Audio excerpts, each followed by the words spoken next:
مجرد تعبير مجازي بل واقع تحكيه حتى الصخور. نرحل بكم إلى ولاية الجلفة وقصة الحجر الذي حاكمته فرنسا بإعدام سنوي رميا بالرصاص. محاكمة صخرة وتقييدها بالسلاسل لمدة 35 سنة ورميها بالرصاص.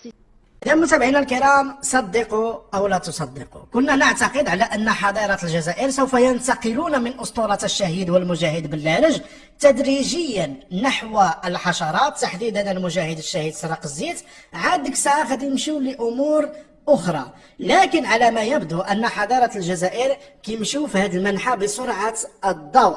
كما سمعتم متابعينا الكرام، الشهيد المجاهد الحجرة الصخرة، كما سمعتم في هذا الروبورتاج من قناة جزائرية، انتقلوا من بلارج وصولا إلى الصخرة المجاهدة المناضلة المقيدة الأسيرة التي تحملت الرصاص واللي حكم عليها بالإعدام والمؤبد.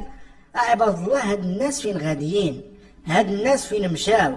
واش حينما قمنا بهدم الاسطوره ديال الشهداء وكذا مشيتوا حماقيتوا لدرجه على انكم مشيتوا كتقلبوا في باللارج وكتقلبوا في الحجر والصخر وما عرفت شنو هاد الخزعبلات كلها؟ واش ما عندكمش العقل؟ واش تفوديتوا لهاد الدرجه؟ واش حماقيتوا لهاد الدرجه؟ حنا عارفينكم انكم متخلفين، عندكم اعاقه ذهنيه، ما كتقدروش تفكروا، ولكن لدرجه على انكم ترجعوا حجره، ترجعوها مناضل واسير وشهيد ومجاهد مع الثوار وما عرفت شنو، وحكمت عليه فرنسا. واش فرنسا بعدا فرنسا هادشي؟ فرنسا هاد القضيه اللي كتحاولوا تلفقوا ليها باللارج وما باللارج، والان وصلتوا للحجر.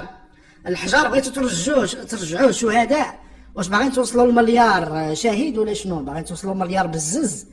زدتوا عليها باللارج، زدتوا عليها الحشرات، غادي تزيدوا عليها الحجر، غادي تبقاو تحسبوا شحال من حجره تم قتلها وتم اطلاق النار عليها في حضارات الجزائر باش تزيدوها في عدد الشهداء، باش تقولوا راه عندكم مليار ونصف شهيد.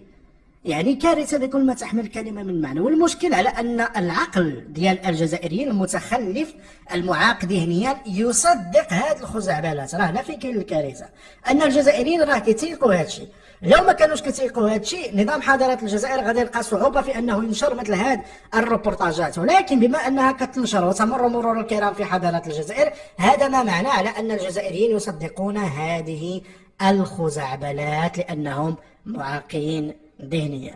نعم متابعينا الكرام، بعد الشهيد المجاهد باللارج الان كيزيدوا الشهيد المجاهد الحجره بكل ما تعنيه الكلمه بمعنى. متابعينا الكرام، اراكم في فيديو قادم.